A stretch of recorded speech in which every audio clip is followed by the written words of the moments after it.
Dan kabar berikutnya dariku yaitu sebuah film yang akan melibatkan manusia, nggak kucing lagi. Pusing nggak Diana tuh langsung lah. Aduh, orang-orang di grup itu aja nggak tahu kalau nama asli Bawdy Movie 99 itu Diana Thompson. Bahkan John Green sendiri pun nggak tahu.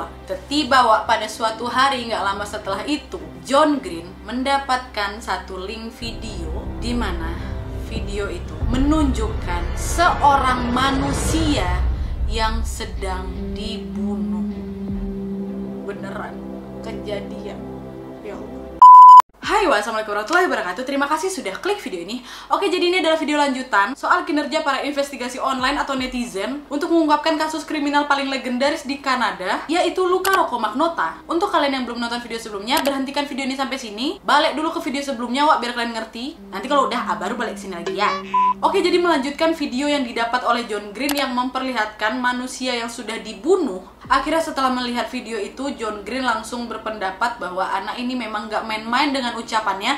Dia betul-betul menggantikan objeknya atau korbannya ini dengan manusia. Dan video yang didapat oleh si John Green ini pun akhirnya disebarkannya juga ke Diana Thompson. Diana Thompson pun ikutan kaget, nangis ngeliat video itu. Dimana di video yang berjudul One Lunatic One I Speak ini dibuka dengan seorang pria yang sedang diikat di ranjang. Kemudian si tersangka ini melihat korbannya, membelai wajahnya seperti menunjukkan kasih sayang. Dan setelah itu kamera dipegangnya, terus dipindahkannya kamera itu ke sudut lain. Tersangka mulai mendekati korban, lalu dia ini memegang sesuatu seperti pemecah es dan langsung menikam berkali-kali korbannya ini. Setelah menikam berkali-kali itu, di menit ke-8 video itu melihatkan ada seorang anak anjing yang digendongnya dan anjing itu berwarna hitam. Setelah melihat puluhan kali video itu, John Green langsung beranggapan pertama-tama si pelaku ini sangat mirip dengan Luka, ditambah lagi dengan cara pelaku ini membelai wajah korbannya yang juga ditunjukkan sama Luka di video-video sebelumnya tuh. Sebelum membunuh kucing-kucing itu, dia kan selalu membelai kucing-kucing ini sebelum dibunuh kan. Yang pertama. Yang kedua, lagu yang menjadi latar belakang video itu adalah True Fate. Familiar? Iya, Wak, karena lagu inilah yang digunakan di video YouTube slideshow itu loh, yang foto-foto si Luka tadi. Dia kan pakai lagu True Fate ini kan. Petunjuk kedua. Petunjuk ketiga, anjing. Anjing yang diperlihatkan si Luka itu seolah-olah memberikan cemooh bahwa aku lolos dengan kucing-kucing itu. Sekarang aku sudah melakukan ini. Aku naik kelas dengan membunuh manusia, dan anjing ini merupakan sebuah penghormatan untuk masa laluku. Dan setelah video itulah John Green yang awalnya nggak pernah menuduh orang langsung yakin ini pasti Luka Magnotta. Tapi balik lagi, Wak, masalahnya mereka tetap tidak bisa menemukan di mana lokasi pembunuh ini. Mereka hanya sekedar tahu bahwa di Toronto lah si pelaku ini membunuh kucing. Tapi mereka juga nggak begitu yakin kalau si manusia ini dibunuh di Toronto juga. Selain itu mereka juga tidak ada yuridiksi, karena ini juga cuma kehebohan di internet aja. Tapi karena sudah melihat video itu secara langsung, Diana Thompson langsung menghubungi kepolisian Toronto. Karena beberapa bukti kuat yang mereka temukan kan memang mengarah ke Toronto kan. Dihubungilah itu kepolisian Toronto sama si Diana, Wak. Kepolisian Toronto pun kayak nggak semangat nih memeriksa kasus ini, karena cuma di internet, takut hoax juga. Kesal memang si Diana ini, aduh tolonglah percaya sama aku gitu loh. Polisi cuma bilang oke, nanti kami periksa, kata dia. Dahnya 1 hari berlalu, nggak ada jawaban dari kepolisian. Si Diana John Green cemas, aduh kok belum ketemu juga lah ini mayat yang ada di video ini di berita. Bahkan mereka ini beranggap seperti sedang menunggu bom waktu tuh loh, Wak. Terus karena nggak dapat jawaban juga, Wak, mereka yang memang berpikir kalau bisa jadi aja nih nggak di Toronto, bisa jadi di tempat lain. Akhirnya John Green mengingat video-video si Luka yang sudah diupload 3 bulan yang lalu, di mana Luka ini suka membuat video tentang dirinya sendiri. Dia orang yang angkuh dan narsistik. Akhirnya si John Green kembali menyisir video-video si Luka. Walaupun John Green menganggap itu adalah kegiatan terburuk sedunia, tapi dia tetap harus melakukannya karena mungkin ada foto baru. Karena kan memang beberapa video-video yang melihatkan slideshow foto-foto si Luka ini suka melakukan pengulangan foto. Siapa tahu ada foto baru, pikir si John Green ini kan. Ternyata benar, Wak, waktu dia cek adalah nih satu foto yang belum pernah dia lihat di video-video yang lain. Dimana di foto itu menunjukkan Luka sedang berdiri dan ada pepohonan yang tampaknya pohonnya ini masih bertunas. Dari situ mereka beranggap, wah itu berarti awal musim semi. Hal kedua yang menarik perhatian mereka adalah lampu jalannya, Wak. Mereka berpikir ini sangat unik karena lampu jalan di Toronto bentuknya nggak kayak gitu. Setahu mereka, lampu jalan yang ada di Toronto itu kotak dan berwarna kuning, sementara ini hitam. Akhirnya mereka cari-cari di internet soal lampu jalan yang ada di foto baru si Luka tadi dan menemukan bahwa lampu jalan itu digunakan di Montreal, Kanada. Gila nggak, Wak? Sampai lampu jalan dicek orang itu, ha? Terus si Diana sama si John Green langsung ke Google Maps cari Montreal, disisirnya betul-betul dari jalan ke jalan pakai street view. Terus tiba-tiba mereka menemukanlah satu titik yang mirip dengan foto barunya si Luka, di mana lokasinya di McGill University di pusat kota Montreal. Canggih luar biasa. Setelah yakin si Luka ini ada di Montreal, mereka tidak bisa dengan gampang melaporkan hal ini kepada kepolisian Montreal setelah melihat reaksi atau respon yang tidak begitu bagus dari kepolisian Toronto sebelumnya. Inilah yang membuat si John Green dan Diana juga sedikit beranggapan bahwa mereka juga pasti tidak akan menanggapi kita gitu.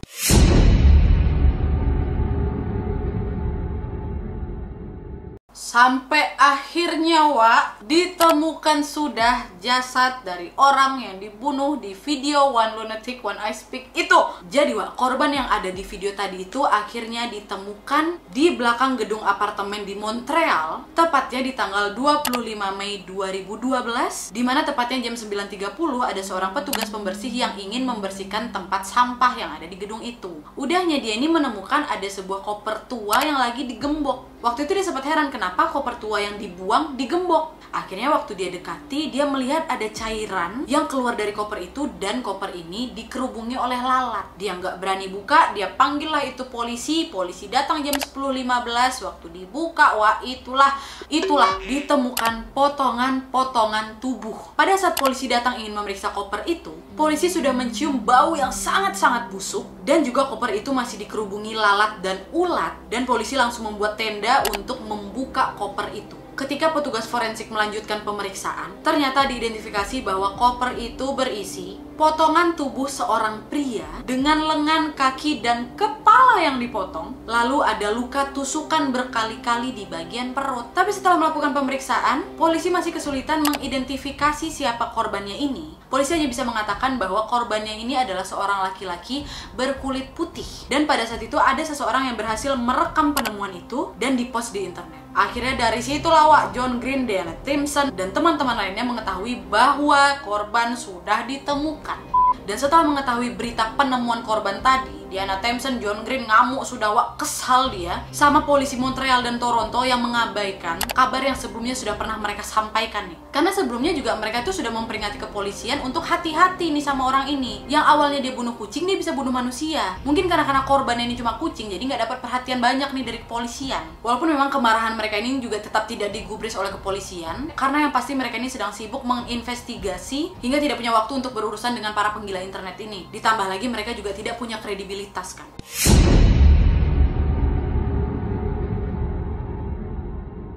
Akhirnya setelah tempat kejadian perkara diperiksa oleh polisi tidak hanya menemukan koper saja, polisi juga menemukan banyaknya kantong sampah, yaitu berjumlah 33 kantong. Dan setelah dibuka, mereka melihat ada cairan merah yang menetes di bawah kantong-kantong tersebut dan mereka langsung beranggapan bahwa ini darah. Dan ketika diperiksa satu persatu, mereka juga menemukan ada satu botol anggur, ada sebuah poster yang sudah lecek, ada kaos kuning, dan juga ada anak anjing hitam yang sudah mati. Dan juga di salah satu kantong mereka menemukan ada selimut yang sudah berlumuran darah, dan juga ada dokumen, yaitu surat izin mengemudi Ontario, selembar resi dari apotik, dan keduanya mencantumkan nama Luka Rocco Magnota. Dan di resi itu juga menunjukkan sebuah alamat yang tertulis apartemen di Carey Street ini, tempat penemuan koper ini, unit 208. Dan pada saat menemukan dokumen itu, polisi beranggapan bahwa Luka Rocco Magnota inilah yang lagi dibunuh. Akhirnya detektif kasus ini langsung menyuruh anak buahnya untuk mengecek unit 208. Dan ketika dicek, unitnya itu bersih, semua dalam keadaan rapi. Tapi anak buahnya ini mencium aroma kuat dari bahan kimia. Pada saat itu mereka belum melakukan penggeledahan, Wak, masih dicek aja. Dan penemuan lain yang ditemukan di dalam kantong sampah itu, selain barang-barang yang aku sebutkan tadi, ada juga obeng yang sudah dicat berwarna metal, seolah-olah sedang dimodifikasi seperti mirip pemecah es. Dan juga mereka menemukan ada pisau, di mana di pisau itu terlihat ada serpihan kulit dan juga darah. Dan selain itu mereka juga menemukan gergaji. Dan akhirnya polisi pun melanjutkan investigasi dengan mengecek CCTV yang ada di apartemen itu. Dan setelah CCTV itu dicek, terlihatlah tepatnya tanggal 25 Mei 2012 itu, tepatnya pukul 2:47 dini hari, ada seorang laki-laki yang sedang membuang sampah berkali-kali. Setelah video itu diamati, terlihat sepertinya laki-laki ini berusia sekitar 20 tahunan, memakai kaos berwarna kuning. Tapi yang ganjil dari video ini adalah kenapa kau itu harus buang sampah jam 2 pagi? Dimana jam 2 pagi itu biasanya orang apa tidur ya kan? Dan di video itu menunjukkan dari jam 2 pagi tadi, laki-laki ini membuang sampah berkali-kali sampai jam 4 pagi. Tapi Wak, dari beberapa potongan tubuh yang ada di dalam koper itu, potongan kepala dan kaki si korban gak ada di situ. Dan kalian tahu, potongan kaki dan kepala ini dibuang sama si Luka ke sebuah SD dan rumah Perdana Menterinya Kanada, Wak. Dan karena memang paket itu dikirim pasti dari kantor pos, polisi langsung ngeceklah kantor pos ya kan. Diceklah ini penerimaan paket yang akan dikirim pada tanggal itu. Dahnya dari CCTV kantor pos itu terlihat ada laki-laki yang sangat mirip dengan laki-laki yang dilihat di CCTV apartemen. Dan waktu diperiksa, Wak, ternyata paket yang dibawa oleh laki-laki di kantor pos ini diteken atas nama Roko. Dah lah kan Wak, iya. Waktu udah kayak gitu mereka langsung beranggapan, oh ternyata Luka Roko Magnota ini bukan korban, tapi dialah pelakunya. Dan memang di surat izin mengemudinya itu tertulislah memang alamat rumah mamanya. Diceklah sama polisi ke rumah mamanya ini kan Wak. Diwawancaralah mamanya ini, dan waktu rumah mamanya didatangin gak ada Luka di sana, mamanya diperiksa. Sembari polisi melakukan pencarian soal si Luka, John Green dan Diana Thompson serta beberapa anggota grup lainnya tetap melakukan pencarian untuk si korban. Karena dicari-cari kan Luka. Korban belum diidentifikasi polisi nih. Waktu mereka kembali menganalisa video itu, mereka baru ngeh bahwa poster yang ada di video itu adalah poster yang berhasil ditemukan polisi di Montreal. Dan karena mereka ini sempat melihat wajah korban, mereka pun akhirnya tahu bahwa korban ini dari Asia yang berusia sekitar pertengahan 30-an. Dan waktu juga mereka menganalisa CCTV yang dikeluarkan oleh polisi, mereka juga melihat bahwa laki-laki yang pakai baju kuning itu sebelum kejadian masuk ke dalam apartemen bersama seorang laki-laki Asia, dan laki-laki yang pakai baju kuning itu mirip kali sama yang ada di kantor pos. Dan akhirnya mereka mencoba mencari di laporan orang hilang, dan akhirnya juga mereka mengetahui bahwa si korban ini bernama Lin Jun. Jadi menurut kesaksian sahabatnya si Lin Jun, tepatnya di hari itu, pada saat dia makan, dia ini dapat telepon lah dari mantan pacarnya si Lin Jun. Mantan pacarnya ini dibilang, kau ada nengok si Lin Jun nggak? Loh nggak ada, emang kenapa? Kemana ya dia? Karena nggak biasanya nih Wak dia hilang. Ini udah 60 jam dia nggak ada kabar. Hal ini membuat janggal karena biasanya si Lin Jun nggak kayak gitu. Lin Jun ini punya kebiasaan suka nelpon dia dan mantan pacarnya setiap kali dia pergi kemana-mana. Dan memang Lin Jun ini digambarkan seorang yang pemalu, dan dia juga menyembunyikan identitas homoseksualnya. Waktu udah tahu si Lin Jun nggak ada, akhirnya sahabat ini coba ngecek lah ke apartemennya kan. Dia izin lah itu sama pemilik apartemen untuk ngecek si Lin Jun, takut ada apa-apa karena kawan aku nggak ada kabar nih Bu. Waktu udah masuk Wak, dia langsung cium bau busuk, dimana bau busuk itu berasal dari bangkai kucing kesayangannya si Lin Jun yang sudah mati dalam keadaan perut keluar. Sepertinya kucing itu meninggal gara-gara nggak makan berhari-hari. Ini membuat sahabatnya makin curiga lagi. Ini pasti ada apa-apa sama kawan aku. Kenapa? Karena si Lin Jun ini bukanlah tipe orang yang suka membiarkan kucingnya. Dia ini udah nganggep kucing ini kayak anak dia sendiri gitu. Dan akhirnya sahabat ini langsung melaporkan kepada kepolisian Montreal bahwa sahabatnya ini hilang. Dan dari bantuan sahabatnya ini juga polisi mendapatkan sikat giginya si Lin Jun yang akhirnya cocok dengan DNA-nya korban yang ada di dalam koper itu. Nah, gimana bisa mereka berdua ini ketemu? Diselidiki lagi nih Wak sama si Diana dan John Green.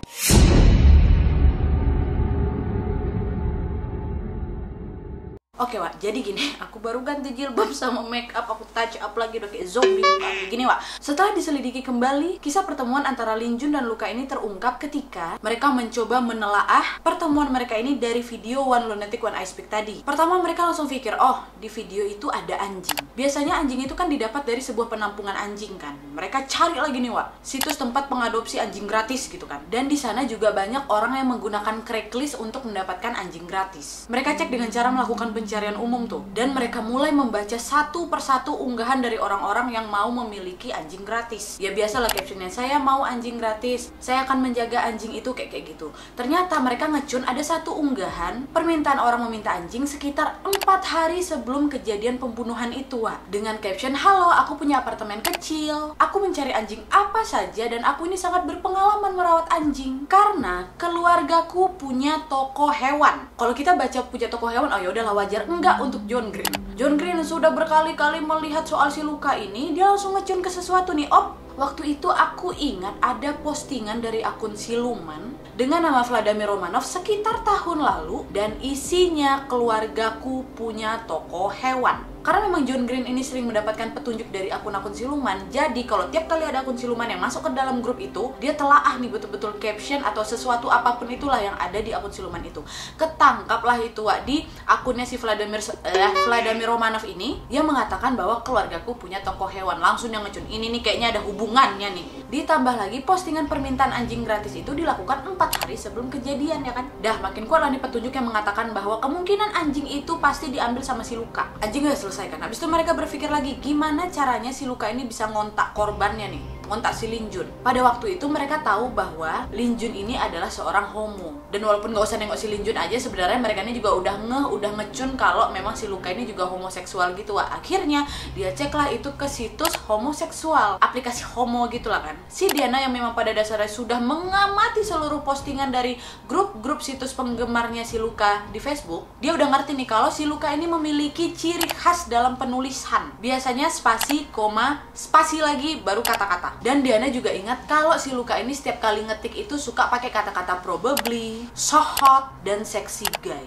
Terus tiba-tiba sembari mereka mencari laki-laki yang ada di aplikasi homo tadi, mereka melihat ada satu postingan mencari kesenangan, spasi, koma, spasi. Dan unggahan itu dibuat di tanggal 24 Mei, 1 hari sebelum kejadian. Dan juga di unggahan itu bertuliskan, aku mencari pria seksi. Oke, pria seksi, ciri khasnya Luka, kata Diana. Dan terakhirnya yang bikin merinding, unggahan itu ditutup dengan kata-kata, aku akan membuat film. Oke, ya, buat film. Apa nggak langsung yakin sih Diana sama John Green ini, Wak? Nggak itu aja, Wak. Ada juga anggota di grup rahasia mereka itu mengatakan kepada John Green bahwa, kau udah nonton film Casablanca? Katanya. Enggak, apa tuh? Katanya, coba aku tonton dulu. Katanya si anggota grup ini. Terus ditonton lah ini kan sama si John Green. Belum apa-apa, John Green itu udah pada ngecun langsung ketika melihat cover dari film Casablanca itu. Cover film itu sama seperti poster yang tertempel di tembok kamarnya si Luka ini. Dan selain itu juga, Wak, ya, di ending film itu, si pemeran utamanya ini mengatakan bahwa dia mau pindah ke Paris. Karena memang pada dasarnya si Luka ini selalu meninggalkan jejak atau selalu memberikan petunjuk. Dari situ mereka beranggapan bahwa sepertinya si Luka ini akan kabur ke Paris, kata dia. Dah lah nih kan, Wah, itulah hasil penyelidikan dari si John Green dan Diana Thompson. Hasil penyelidikan dari polisi sendiri, setelah mereka menelaah seluruh CCTV yang ada di apartemen itu, mereka menemukan di hari kejadian itu ada 2 orang yang masuk ke dalam apartemen, di mana salah satu di antara mereka ini perawakannya sama seperti orang yang mereka lihat di kantor pos. Yang kedua ada pria Asia menggunakan topi dan memakai baju kuning. Ya, baju kuning. Setelah mereka masuk, nggak lama kemudian ada yang keluar, tapi cuma 1 orang aja yang keluar. Si Luka ini yang keluar, Wak. Cowok tadi, si Lin Jun tadi nggak keluar. Tapi waktu keluar, si Luka ini menggunakan kaosnya si Lin Jun yang warna kuning itu. Langsunglah ketika itu mereka langsung tahu kalau yang membuang sampah jam 2 pagi itu adalah si Luka ini. Karena dia memakai baju kuning, ya kan? Terus tim forensik juga mengatakan bahwa di dalam darahnya Lin Jun mengandung oxazepam atau obat penenang. Residu yang ditemukan di botol anggur itu juga mengandung obat penenang yang sama, Wak. Dan pada saat itu detektif juga berharap semoga pada saat si Lin Jun ini dieksekusi, dia dalam keadaan tidak sadar. Jadi nggak terlalu merasakan kesakitannya gitu, digorok sama si Luka. Kok kesal aku ya? Nah, balik lagi saat pengamatan CCTV, ketika Luka ini keluar sendirian, gak lama kemudian dia balik lagi nih, bawa kantong plastik. Asumsi dari kepolisian mengatakan kemungkinan dia ini baru beli sarung tangan kah, pokoknya peralatan untuk membersihkan TKP. Dan waktu kembali memasuki apartemen, terlihat seperti Luka ini sangat tenang kali, Wak, kayak gak ada salah sama sekali. Malah dia sempat bercermin, santai aja gitu tuh, melengos gitu loh, Wak. Dan ternyata setelah mendapatkan surat penggeledahan, kan awalnya memang unit 208 itu kan cuma sekedar diperiksa aja tuh, sekarang digeledah nih.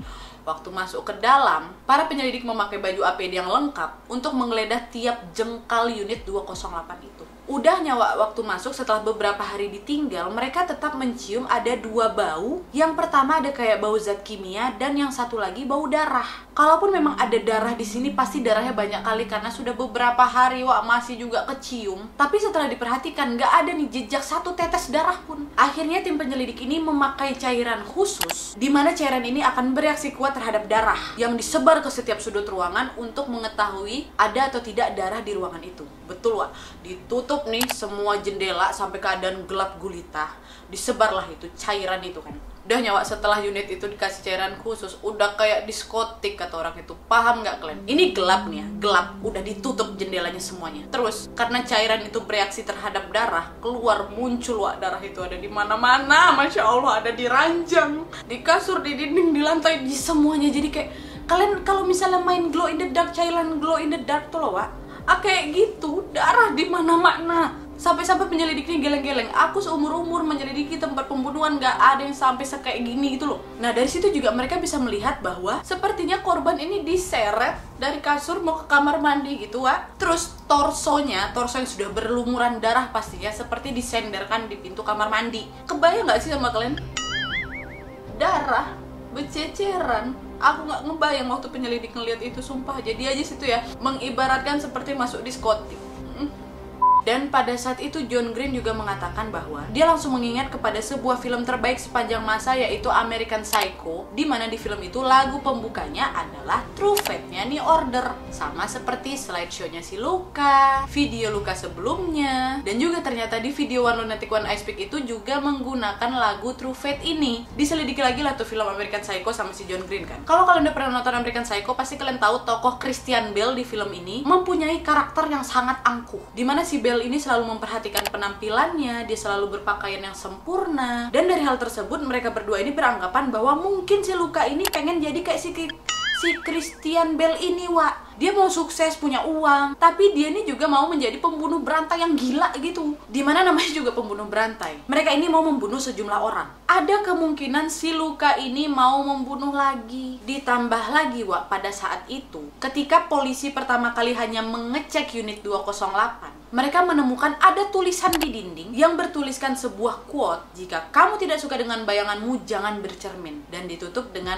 "Aku tidak peduli." Dan menurut detektif itu, kata-kata "aku tidak peduli" itu lumayan sangat menakutkan, karena dia beranggapan jika orang ini nggak peduli, berarti kamu ngulang lagi nih. Hal inilah yang sepertinya ada hubungannya dengan jejak-jejak yang sudah ditinggalkan oleh si Luka ini, Ya kan, mulai dari vakum kucing, nenggelamin kucing, ngasih kucing ke piton, terus ke manusia. Mungkin ini ada lagi nih. Itulah yang membuat mereka ini semua pada ketakutan gitu, Takut si Luka ini bakal ngulang lagi.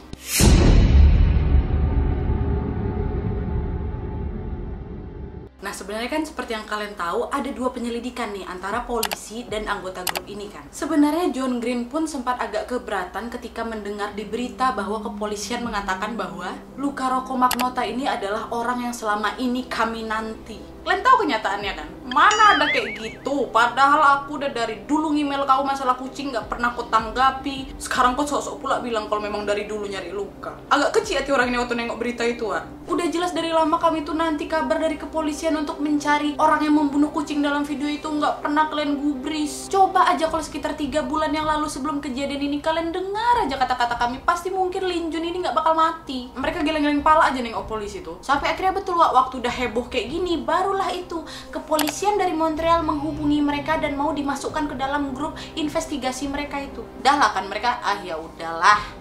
Udah nggak apa-apa. Masuklah ini kan kepolisian Montreal ini ke dalam anggota grup kecil mereka itu. Akhirnya di sana juga mereka memperlihatkan bukti-bukti yang selama ini sudah mereka dapatkan, dan mereka udah bilang, jangan pernah meremehkan kami lagi. Kalau kau meremehkan kata-kata kami, nanti kejadian ulang lagi nih kayak gini. Kata polisi, oh iya maaf, enggak sih dia ngomong. Dan setelah bergabungnya dua kelompok ini, polisian dan anggota grup Facebook ini, mereka langsung sepakat berdua mengatakan bahwa si Luka ini adalah ahli menghindar. Dia lari dari Toronto setelah membunuh kucing ke Montreal, dan dia membunuh manusia. Dan dia kabur lagi nih setelah membunuh Lin Jun. Akhirnya beberapa hari setelah itu, setelah dikonfirmasi bahwa laki-laki itu ada Luca Rocco-Magnotta, polisi langsung mengabarkan bandara Montreal untuk mencari adakah orang yang memiliki ciri-ciri hampir sama seperti Luca Magnotta ini meninggalkan kota Montreal melalui bandara. Betul, waktu dicek di CCTV adalah tuh nengok laki-laki yang perawakannya kayak Luca. Dia pakai wig warna hitam, pakai kaos berwarna hitam, dan ada gambar Mickey Mouse-nya. Dicek punya cek, ternyata dia ini terbang betulan kemana? Ke Paris. Seperti penutup di film Casablanca itu, Kata John Green, memang anak ini cerdas. kali, ya Allah. Dah lah kan Wak ya, setelah tahu dia pergi ke Prancis, kepolisian Montreal langsung menghubungi kepolisian Paris mengatakan bahwa jagal Montreal udah kabur ke negara kau, hati-hati. Oh iya Pak, masa iya? Iya, nggak usah main-main kau. Dan kepolisian Montreal pun mengatakan ciri-ciri terakhir dari si Luka Magnotta ini. Dicek lagi lah nih kan di bandara Paris kan, betul Wak, nyampe dia. Kedapatan nih dia dari CCTV bandaranya di Paris. Waktu diselidiki lagi sampai pintu keluar, terlihat si Luka ini masuk ke dalam taksi. Dicek lagi lah ini armada taksi yang ada di Paris itu, dicocokkan di jam segini, ada nggak yang nganterin orang ini? Oh ada nih, satu supir bilang, iya Pak, dia waktu itu saya antarkan ke Hotel Novotel Paris. Dicek lagi lah reservasi yang ada di Hotel Novotel itu kan. Dicek, oh benar Pak, ada yang namanya Magnotta di kamar sekian. Dicek ke kamarnya nggak ada. Dicek lagi di CCTV, ternyata di tengah malam itu dia kabur lewat pintu belakang. Jadi dia pesan kamar itu tapi dia nggak nginap di situ. Dari situ memang mereka beranggapan bahwa Luka ini memang mau dikejar. Sama seperti film yang dia sukai di video One Boy to Kitten, yaitu Catch Me If You Can, dimana dia ini juga membuat para kepolisian kewalahan buat ngejar dia. Karena di film itu juga menunjukkan kalau si Leonardo DiCaprio ini juga pindah melakukan penerbangan ke Eropa. Dia buat juga penerbangan ke Eropa. Selalu aku nengok kau nih Luka. Tapi di samping itu, John Green ini juga kepikiran kalau kebiasaan si Luka ini kan memang sengaja mau dikejar kan. Ada satu penemuannya si John Green ini yang dianggap sangat penting. Beberapa bulan yang lalu, John Green itu pernah menemukan sebuah blog yang membicarakan Luka Magnotta _2, cara menghilang dan tidak pernah ditemukan. Dan blog ini membahas bagaimana dia menghindari penegak hukum. Langkah yang diberikan oleh si Luka ini adalah pertama, putus hubungan dengan semua kenalan kamu, baik saudara, teman, bahkan ibu. Kedua, mencairkan semua aset menjadi uang tunai supaya tidak ada jejak digital dan juga tidak ada rekening bank. Dan ketiga, buatlah identitas palsu, paspor palsu, SIM palsu, dan dari situ kau udah siap menghilang, kata dia gitu. Tapi kok aku kayak kasih langkah-langkah buat menghilang ya? Jangan ditiru ya Wak ya, jangan ditiru. Kalau kalian tiru, kalian sama aja kayak Luka. Iya ya, kenapa aku kasih tahu ya? Udah lah, enggak. Udah, aku yakin kalian nggak akan senekat dia merugikan diri sendiri, biar aja. Terus kan Wak ya, apalagi nih. Dan memang dari langkah-langkah yang sudah dibuat oleh si Luka ini, John Green dan semuanya sepakat bahwa si Luka ini memang merencanakan untuk kabur setelah dia melakukan tindakan kriminal. Karena dia ini udah kayak siap-siap gitu loh Wak. Dan selain itu, kepolisian Kanada juga memberitahukan kepada mereka bahwa salah satu kartu kreditnya si Luka ini dilakukan untuk penarikan tunai di ATM Paris Wak. Di salah satu tempat yang namanya The Place de Clichy, ya itulah. Jadi akhirnya mereka langsung memeriksa CCTV di ATM itu, dan ternyata ATM itu dekat dengan tempat prostitusi. Jadi kemungkinan si Luka ada di situ untuk menyewa pelacur di sana, dan juga ada kemungkinan orang yang akan dia temui ini akan menjadi korban selanjutnya. Akhirnya mereka langsung datang ke sana, mereka cek hotel per hotel, ada nggak nih si Luka di situ, dan hasilnya nihil, nggak ada si Luka Wak. Tapi walaupun nggak ditemukan, polisi tetap melakukan pencarian. Dan di media Kanada dan media Prancis juga sudah menjuluki si Luka ini jagal dari Montreal. Dan kalau di Prancis dibilang Magnotta le de perso, gitulah. Yang artinya Magnotta jagal atau tukang potong. Dan kepolisian Prancis pun terus melacak seluruh Paris.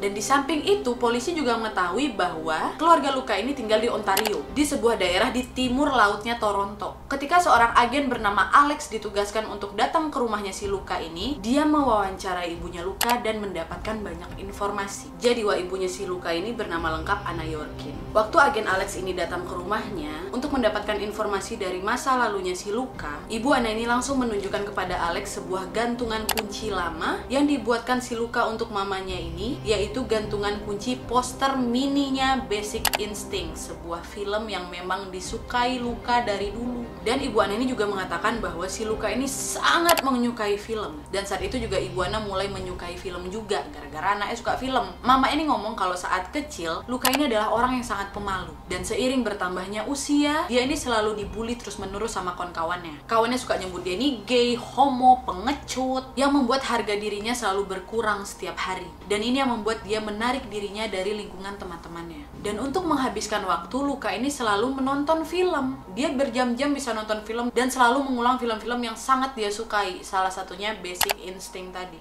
Kemudian di usia 16 tahun, Luka ini pindah ke Toronto karena dia ini ingin menjadi aktor atau model. Dan ketika sudah sampai di Toronto, dia ini juga udah lumayan gede juga, dia pun akhirnya mengatakan kepada si mamanya ini kalau dia ini ternyata biseksual. Katanya ke mamanya, padahal mah dia homo. Dan gilanya lagi, Luka ini memberitahukan kepada mamanya untuk dia supaya bisa bertahan hidup di sana, dia jadi gigolo. Nggak cuma itu aja, Wak. Dia bilang juga kalau dia itu jadi PSK laki gitu. Mamanya, iya aja gitu. Apalah, astagfirullahaladzim. Ngapa nggak kau suruh pulang aja anakmu itu, Bu? Dan pada saat itu mamanya ini juga bilang kalau Luka ini punya seorang klien yang ditemuinya di suatu tempat, tapi klien ini mengarah ke sebuah kelompok gelap gitu, Wak. Yaitu kelompok yang menyukai fetitisme, yang kalau misalnya berhubungan suka dicambuk-cambuk tuh loh, Wak. Paham ya? Suka menganiaya, suka mendominasi. Dan mamanya waktu dapat kabar itu dia bilang, "Weh, ini kayaknya udah bahaya nih." Karena pada suatu waktu seorang klien bisa jadi lebih dari klien nih, Wak. Wak, nak, katanya. Ternyata betul, Wak. Mamanya nih bilang ada seorang klien, tamunya si Luka ini yang bernama Manny. Dengan nama lengkap Emmanuel Lopez. Dipanggil biasanya Manny. Setelah bertemu dengan si Manny ini, Luka mengatakan kepada mamanya kalau si Manny ini suka mengikuti dia. Manny ini seorang penguntit, Mak, katanya. Tiap kali Luka pindah, dia selalu tahu. Luka ganti nomor handphone, dia juga tahu. Dan si Manny ini juga mulai mengancamnya, mengatakan kalau aku ini punya banyak koneksi. Jadi kau jangan macam-macam, turuti perintah aku, kata si Manny. Dan sejak mendengarkan cerita dari anaknya ini, mamanya makin khawatir. Ini membuat mamanya gak takut nih. Dan beberapa pekan kemudian, rumor soal video One Boy Two Kitten itu mulai terdengar ke telinga mamanya. Kawan-kawan dan rekan-rekannya mama ini bilang, "Weh, kau tengok satu video yang lagi viral ini kayak mirip anakmu," kata dia gitu. Akhirnya mamanya karena setelah ngeliat, ini kayak si Luka kali nih.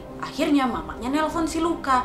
"Nak, yang video One Boy Two Kitten tuh kau," kata mamanya kan. Luka bilang, "Iya, Mah, itu aku." "Kenapa kau buat kayak gitu?" kata mamanya kan. Terus si Luka bilang, "Manny yang nyuruh aku gitu, Mak." Dia bilang kalau si Manny ini mau menjual video itu ke sebuah web rahasia untuk menghasilkan banyak uang. Mamanya dengar kayak gitu kaget lah kan. "Udah, cukup. Kau sekarang lapor ke polisi. Laporin ini sebelum semua tidak bisa kau kendalikan. Cepat lapor polisi," kata mamanya ke Luka. Terus si Luka bilang, "Aku nggak bisa lapor polisi. Dan kalau mama ngelapor ke polisi, aku tidak akan pernah menghubungi mama lagi," kata si Luka. Akhirnya karena mendapatkan ancaman dari anaknya itu, mamanya tidak bisa berbuat apa-apa, Wak. Dan setelah itu kan 2 video yang menunjukkan membunuh kucing lagi viral lagi kan. Ditanya lagi sama mamanya, "Itu kau, Nak?" "Iya, Mah, itu aku." Dan tetap dia mengatakan bahwa Manny yang menyuruh aku untuk membunuh kucing-kucing itu.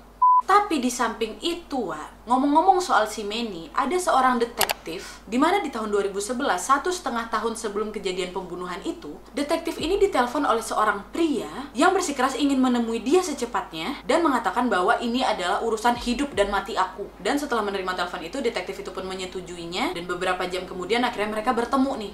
Detektif itu di tahun 2011 ketemu sama Luka. Detektif itu mengatakan bahwa saat pertama kali si Luka ini datang ke kantornya, Luka terlihat tampak sangat menyedihkan. Dia rapuh, lesu, lemah. Dan waktu detektif itu bertanya apa yang terjadi, Luka mengatakan, "Aku dituduh membunuh kucing." Dan Luka juga mengatakan, "Aku tidak melakukannya. Aku dipaksa oleh seseorang yang bernama Manny." Terus detektif itu bilang, "Ya udah, berarti Manny memang harus kau laporkan ke polisi. Kau harus pergi ke kantor polisi sekarang." "Aku nggak bisa," kata Luka. "Manny itu selalu ada. Dia selalu menyiksa dan selalu memaksakan aku melakukan hal-hal itu. Dan kalau dia tahu aku melaporkan ini kepada polisi, aku akan dibunuhnya, Bapak," kata si Luka. Akhirnya detektif itu langsung mengatakan kepada Luka, "Kalau memang ada terjadi ancaman atau sesuatu yang membahayakan diri kau, hubungi ini," kata dia gitu. Dikasihlah nomor handphonenya kepada si Luka kan. Pulanglah nih Luka. Setelah si Luka pulang, detektif ini memperoleh email, Wak, dari si Luka lagi yang berjudul "Daftar Penganiayaan Manny." Dia bilang lah, "Manny mencekik aku menggunakan kabel listrik, Manny menusukku dengan pensil dan pena, Manny memaksaku memakan organ hewan, Manny membelikan cacing dan menyuruhku untuk memakannya, dan Manny memaksaku untuk menyetubuhi anak kucing dan anjing." Waktu baca list itu terkejutlah detektif ini kan. Setelah itu di malam harinya masuk email lagi dari si Luka. Dia bilang, "Pak, dia ada di luar rumahku dan dia terus menelponku," katanya gitu. Terus di samping itu juga si Luka ini mengirimkan foto kepada detektif itu, di mana di foto itu menunjukkan matanya si Luka yang lebam, hidungnya memar, ada memar juga di bibirnya, dan juga ada terlihat seperti luka atau ada sebuah jahitan gitu di lehernya. Dan sepekan setelah menerima email di malam hari itu, detektif ini menerima telepon dari kepolisian Miami yang memberitahukan tentang Luka Magnotta, di mana dia bilang kalau Luka ini masuk ke dalam rumah sakit karena dia ini dibius. Dan setelah didatangi oleh detektif ini, Luka mengatakan bahwa dia diculik di New York, terus dibawa ke Miami. Kemudian dia diborgol, diperkosa sama si Manny dan teman-teman Manny yang lain. Kemudian setelah itu dia dibuang ke pinggir pantai. Dan setelah mendapatkan kabar dari si Luka ini, detektif ini pasti langsung berpikiran bahwa kejadian yang menimpa si Luka ini adalah sebuah penganiayaan yang dilakukan oleh seseorang yang bernama Manny. Pasti Manny ini adalah orang yang sangat berbahaya, dan Manny ini juga adalah orang yang sangat ditakuti oleh ibunya si Luka tadi. Jadi bisa dikatakan bahwa selama ini Luka melakukan perbuatan itu dikarenakan si Manny ini. Ya kan? Tahan Wak, belum selesai. Tapi di samping itu ada beberapa petunjuk di tengah investigasi ini, Wak. Yaitu dari sekian banyaknya laporan yang masuk ke kepolisian Paris dan Montreal, ada satu yang menarik nih, Wak. Di mana ada seorang saksi yang bernama Jean Christophe. Dia mengatakan bahwa ada seseorang yang menginap ke rumahnya bernama Luke. Dan sebenarnya informasi yang mengatakan kalau si Luka ini sempat nginap di Hotel Novotel belum di-share di media tuh, Wak. Dimana menunjukkan kalau di akhirnya juga si Luka ini tidak menginap di hotel itu. Dia kabur dari hotel itu kan. Terus di tanggal yang sama dia menginap di sebuah tempat. Kemungkinan ini di tempatnya si Jean ini. Waktu si Jean itu didatangi kepolisian, polisi nanyakan gimana kok ini bisa berhubungan dengan si Luka. Si Jean ini bilang, saya kenal dari dia setelah saya mengakses di sebuah situs perkenalan bernama planetromeo.com. Nah, di situ dia dapat pesan nih dari seseorang. Dia bilang, saya Luke, saya ada di Paris dan bisakah kita ketemu, kata si Luka. Terus karena memang itu situs perkenalan, si Jean ini juga menyetujuinya. Disamperin betul sama si Luka ke rumahnya nih, Wak. Waktu diminta bercerita soal bagaimana tingkah lakunya ketika menginap di tempat kau, si Jean ini bilang, dia sopan kali, walaupun tampak sedikit gugup gitu. Terus apa yang terjadi, kata polisi kan? Ya nggak ada. Apa maksud kok nggak ada? Ya aku tidur. Lah dia tidur juga di sofa. Ada berhubungan seksual kalian? Nggak ada. Kalian ada kontak fisik? Nggak ada. Wah ya masa, kata polisi. Mengejutkan ini informasi ini, Wak. Karena dia ini nginap di tempatnya si Jean Christophe ini 2 hari setelah kejadian pembunuhan itu. Tapi si Jean itu juga bilang kalau si Luka pada saat di rumahnya nggak ada dalam keadaan gugup, biasa aja, bahkan sangat sopan. Terus gimana, ya udah besok paginya kita sarapan bentar, habis itu dia pergi. Kok tanya nggak dia mau pergi kemana? Enggak. Kayaknya cuek kali si Jean ini. Nah, beberapa hari setelah itu, kan dipublish nih sama media Paris kalau memang si Luka ini buronan kan. Si Jean waktu nengok berita, apa itu dia ya? Gitu. Nah, barulah setelah itu si Jean ini mengatakan kepada polisian bahwa aku punya 2 informasi. Pertama, pada saat pertemuan si Luke ini mengatakan kepadaku kalau dia ini nginap di sebuah hotel. Hotel di mananya aku nggak dikasih tahu. Yang kedua, aku bisa menghubunginya melalui handphone. Nah, dari situ langsung tahu, mana nomor handphonenya? Ini Pak, +06. Kalau kita kan +62. Paris +06. Informasi penting yang bisa didapat dari si Jean ini adalah nomor handphone kan. Akhirnya setelah diselidiki nomor handphone itu, diketahui bahwa handphone itu dibeli di sebuah toko dekat Port de Bagnolet. Akhirnya polisi langsung datang ke daerah Bagnolet itu dan memeriksa semua hotel yang berada di toko itu. Dan ada satu hotel yang bernama Hotel Showman, di mana hotel itu terlihat lebih cocok untuk orang yang ingin bersembunyi. Karena memang tempatnya agak masuk-masuk gitu. Dahnya waktu polisi datang ke hotel itu, dia langsung menemuin manajer hotel dan dia menunjukkan fotonya si Luka. Kok familiar nggak sama muka ini? Kata manajer itu, kayaknya agak familiar lah Pak. Dia datang beberapa hari yang lalu dan dia sudah membayar 1 kamar untuk sekitar 9 hari dengan uang cash. Kayaknya dia ada di kamar nih Pak, kata si manajer kan, Wak. Dah, akhirnya langsung polisi datang ke kamar itu. Waktu dicek, Luka nggak ada. Nggak ada. Kasian kali lah polisi ini dimain-mainin nama Luka ya Allah. Nggak ada Luka, Wak, nggak ada. Waktu dicek kamarnya, yang ada apa? Kaos hitam Mickey Mouse-nya, Wak, tergantung di situ. Cerdas nggak sih Luka ini? Dimain-mainkan ya polisi. Terus waktu dicek juga di kloset kamar mandi kamar itu, terlihat ada kartu mahasiswa bertuliskan Luka Magnotta yang mungkin sengaja dibuang sama si Luka ini. Karena sudah yakin bahwa si Luka lah yang menginap di kamar itu, polisi kembali menanyakan manajer untuk mendapatkan informasi lainnya. Dan manajer hotel itu mengatakan bahwa anak ini check-in di hotel ini dengan nama Kirk Trammell, bukan Luka Magnotta. Dicatat lagi, Kirk Trammell, nama siapa lagi lah ini, kata polisi. Dari situ polisi langsung berpikir, oh ini berarti dia sudah berhasil mengganti identitas diri dia nih. Dan setelah itu juga polisi beranggapan bahwa si Luka ini sudah mulai masuk ke fase berikutnya, di mana dia ini sudah memutuskan untuk hidup dalam pelarian dengan memakai identitas palsu, dan dia ini bisa di mana aja. Dan akhirnya, Wak,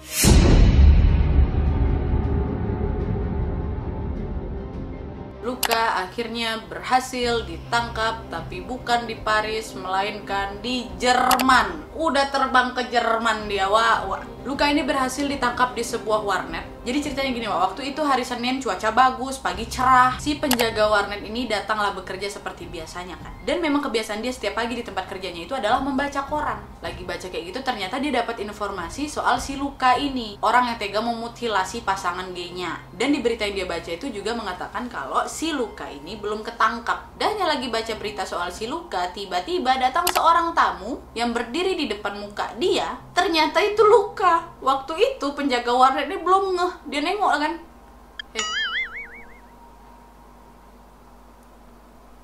kok mirip, kata dia gitu. Dia kaget doang waktu itu, tapi dia agak heran karena dia ini terlihat sangat sopan, normal, dan ini pakai logat Prancis. Ya udah, karena memang si Luka ini tamunya, si Mas Warnet ini juga belum ngeh. Dia tanyalah, "Pak, ada yang bisa saya bantu?" Kata dia gitu kan. "Iya Pak, saya mau pakai internetnya," kata si Luka. "Oh iya Pak, silakan." Karena memang di dalam hatinya si Mas Warnet ini, kayaknya orang ini sama kayak buronan yang aku baca di koran tadi. Akhirnya Mas Warnet ini memberikan Luka ke komputer, di mana layar komputer itu mengarah keluar. Jadi informasi yang memang akan dibuka sama si Luka bisa terlihat oleh Mas Warnet ini dari belakang gitu, Wak. Dia tunjuklah itu di bilik 25. Dahnya karena memang dia ini menyimpan penasaran, Mas Warnet ini akhirnya pura-pura bersih-bersihkan tong sampah. Dia sambil ngeliat nih, apa yang dibuka sama laki ini ya? Ternyata Wak, yang dibuka dia adalah si Luka membuka situs Interpol, dimana dia ini langsung mencari daftar buronan. Terus dia klik fotonya, dia lihat mukanya sendiri. Terkejutlah Mas Warnet yang ada di belakang. "Alah, ini pasti dia ini," kata dia gitu kan.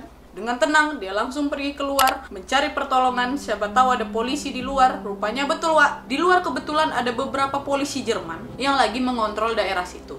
Langsunglah si Mas Warnet ini, "Pak, Bu, tolong cek di dalam itu kayaknya luka Magnota. Tolong cek." Betul, Wak. Ya udah, dari situ masuklah polisi, ditangkaplah ini si Luka, Wak. Langsung dibawa ke kantor polisi Jerman dan akan langsung diterbangkan balik ke Montreal. Tapi pada saat itu juga ada kendala karena kepolisian Jerman minta Montreal ini langsung mengekstradisi dia secepatnya. Tapi nggak ada perusahaan penerbangan satupun yang mau berkaitan dengan Luka Magnota. Kayak gimana cara mau nerbangin dia balik kampung nih kan?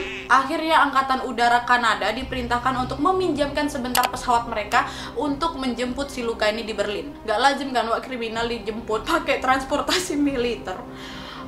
Luka. Dan waktu udah nyampe di Montreal pun, Wak, kan dia udah dinanti nih sama banyak wartawan kan. Nyeringai dia tuh, senyumnya dia.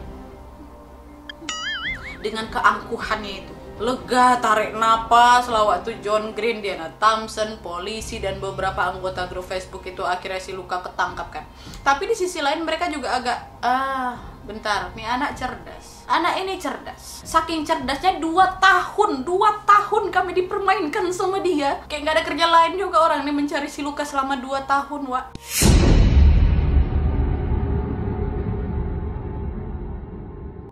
Akhirnya setelah sampai di Montreal, dia langsung dimasukkan ke ruang interogasi. Dan ketika diinterogasi, kata detektifnya ini, dia nggak percaya kalau anak yang ada di depan matanya ini sudah melakukan pembunuhan sekeji itu. Karena setelah dilihat langsung sama detektif ini, Wak, menyedihkan dia itu. Nggak kayak pembunuh tuh loh. Dah, akhirnya detektif bilang, "Luka, aku tahu kok sangat emosional. Aku tengok kok tadi di pesawat nangis. Jadi pasti ada sesuatu yang ada di dalam dirimu itu sedang berfungsi. Kau ini bukan mesin. Penampilan kau nggak jahat, kau terlihat sangat sopan. Kau ngerti maksud aku kan? Karena memang terkadang hidup itu nggak selalu berjalan sesuai dengan apa yang kita mau. Ya hidup ini memang tipuan." Gitulah intro si detektif ini, Wak. Terus apa kata Luka? "Boleh aku minta rokok?" kata dia. Dah dikasih lah detektif ini rokok ke si Luka kan. "Oke Luka, jadi hari ini kami nggak akan mencari tahu lagi apakah kau yang sudah menyakiti Lin Jun. Kami udah tahu soal itu. Kami udah punya buktinya. Itu bukan masalah lagi buat mengungkap siapa pelakunya. Tapi nih coba kau tengok, disodorkan foto keluarganya si Lin Jun, Wak. Orang-orang yang ada di dalam foto ini minta penjelasan. Apa yang buat kau tega ngebunuh si Lin Jun?" kata si detektif. Terus si Luka bilang, "Aku nggak mau." "Nggak mau apa nih?" "Aku nggak mau ngomong." Tarik napas detektif kan. "Oke, sabar. Luka, sekarang gini, apa yang ingin kau capai sekarang udah kau dapat. Orang semua udah tahu Luka Magnota lu. Udah selesai, udah ini, udah. Ngerti kau ya? Pasti ada alasan kan di balik ini semua." Kata si detektif ini nanya lagi. Terus si Luka mulai kepancing. "Ya, mungkin iya sih ada alasannya. Tapi entahlah," kata si Luka kan. "Iya, mungkin ada sesuatu yang terjadi," kata detektif.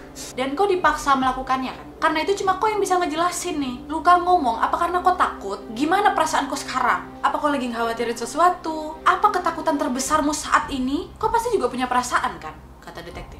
Oh, yang jelas detektifnya nanyanya nggak kayak aku tadi selengean sih, Wak. Aku biar gampang kalian cerna aja gitu. Nggak ada mana ada detektif ngomongnya kayak gitu. Terus akhirnya Luka cuma bilang, aku butuh bantuan pembela, katanya. Akhirnya kepolisian juga memberikan dia seorang pembela, di mana pembela ini berfungsi untuk membela hak-haknya si Luka selama diinterogasi. Dah lah kan, Wak, ditunjuklah ini satu pembela. Setelah bertemu dengan Luka, mereka berdiskusi. Luka menjawab semua pertanyaan dari si pembela, dan akhirnya pembela ini mengatakan bahwa Bapak Luka Magnotta ini memberitahu kepada saya bahwa dia ini tidak beraksi sendirian. Ada orang lain yang terlibat, yaitu seseorang yang bernama Manny. Masuk kita ke kisah si Manny nih, Wak, ya.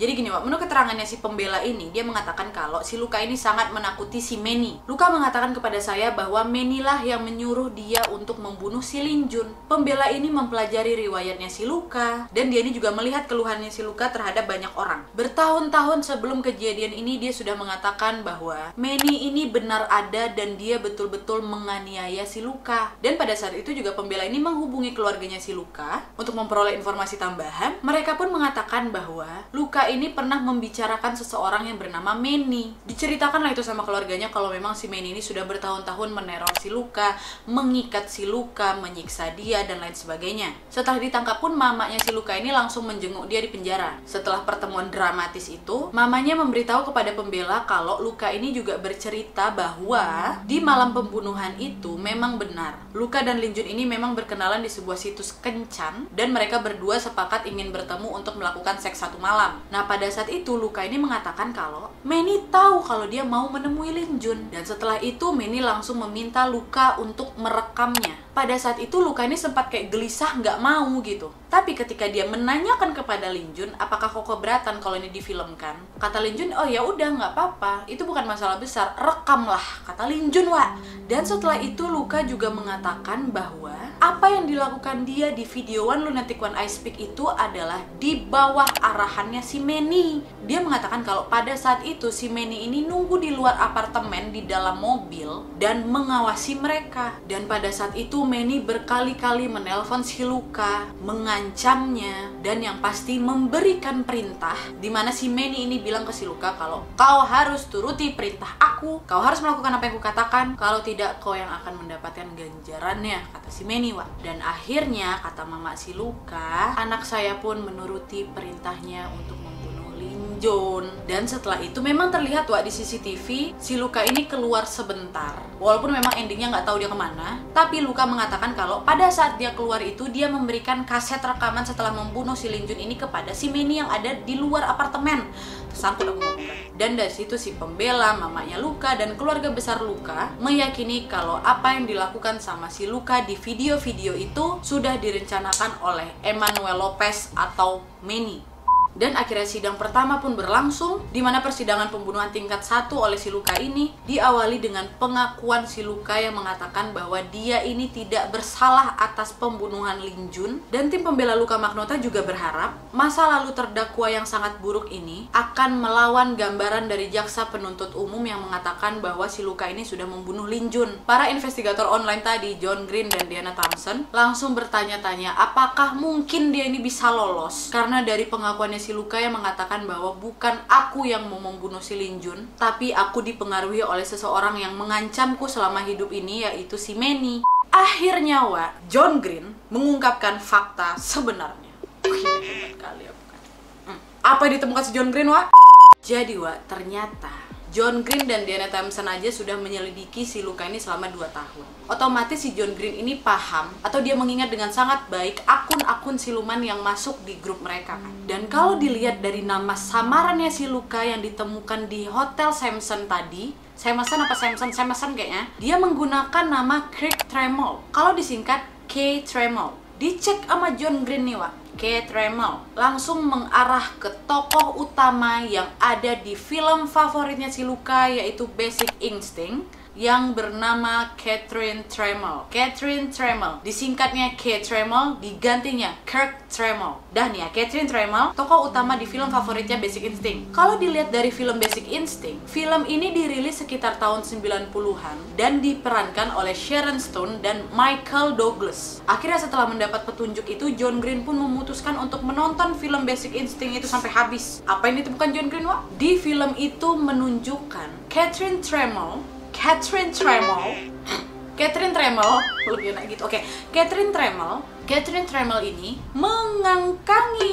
Oke, nggak enak bahasa gue ya. Mengangkangi itu apa istilah lainnya? Mengangkang, ya emang mengangkangi, tapi mohon maaf ya, bukan nggak sopan nih, memang itu harus dijelaskan. Jadi memang si Catherine Tremel itu di dalam film itu mengangkangi kekasihnya di atas ranjang. Lengan kekasihnya itu diikat ke tiang ranjang, Wak. Sama kayak adegan pembuka di film Lunatic One I Speak itu. Terus kalau di video, di atas tangannya Lin Jun yang lagi terikat itu kan ada poster film Casablanca kan. Sama persis seperti adegan si Catherine Tremel pada saat mengangkangi pacarnya itu, ada jendela kaca patri di atas kepalanya pacarnya nih, Wak. Jadi sepertinya luka itu menggambarkan poster Casablanca itu adalah kaca patri itu. Kalau di film, Catherine Tremel ini membunuh kekasihnya pakai ice pick, pemecah es. Karena luka mungkin gak ada pemecah es, dia pakailah itu obeng, dia cat pakai warna metal seolah-olah mirip pemecah es. Udah 3 nih ya.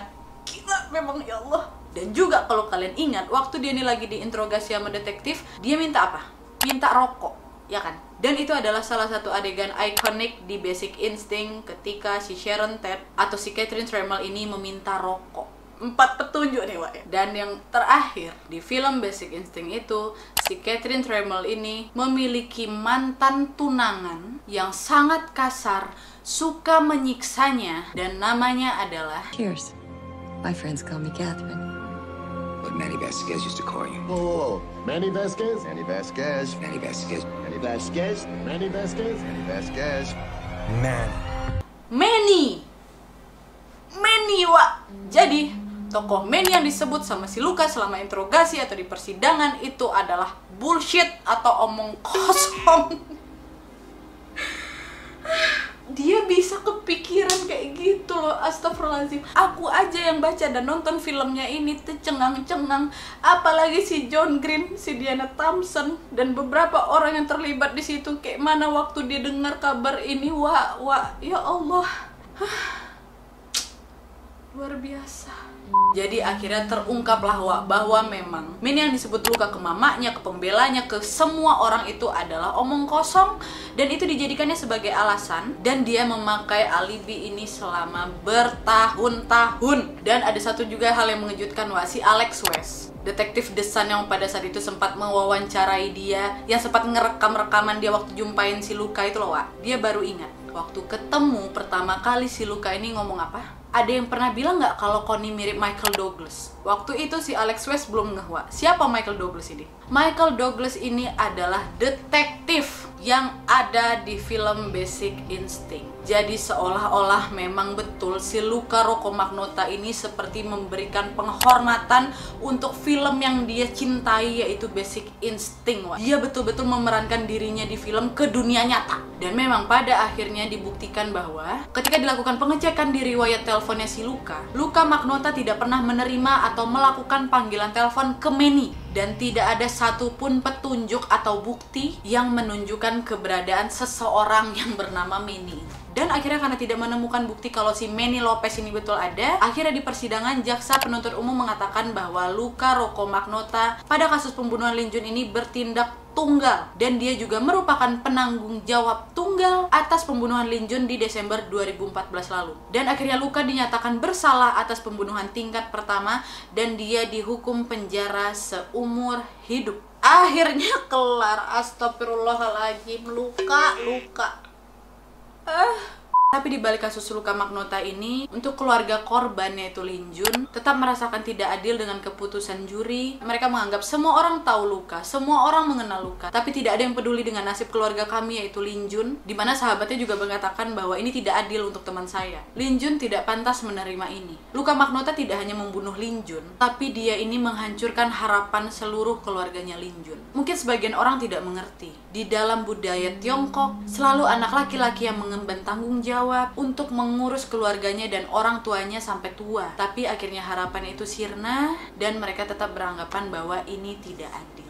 Dan endingnya setelah Luka ditangkap, Luka di penjara, John Green dan Bobby Movin 99 akhirnya bertemu. Dan pada saat mereka bertemu, mereka ya terharu lah pasti, emosional, karena mereka tidak sangka kalau mereka ini berhasil menemukannya, berhasil memecahkannya dengan bantuan dari pihak-pihak lain tentunya. Tapi di samping itu sebenarnya anggota grup Facebook yang dibangun oleh mereka ini mendapatkan kecaman dan juga turut disalahkan untuk pembunuhannya si Lin Jun ini. Kenapa? Karena masyarakat beranggapan karena niat dari netizen inilah yang memancing si Luka ini mau membuat yang lebih dan lebih lagi. Coba kalau misalnya dari dulu nggak usah digubris, kemungkinan si Luka ini nggak bakal senekat ini loh, Wak. Mungkin kalau dulu mereka sekedar oh ya udah kita cari aja si kucing, tapi nggak usah terlalu seniat itu, mungkin si Luka ini nggak akan sampai membunuh orang gitu, Wak. Oke, Wak, jadi gitu tadi ceritanya. Gimana menurut kalian? Aku pengen sekali dengar komen kalian. Upaya mana yang paling epic, yang paling berkesan, yang paling niat? Ya memang semuanya niat sih, cuman yang mana yang paling meninggalkan bekas di hati kalian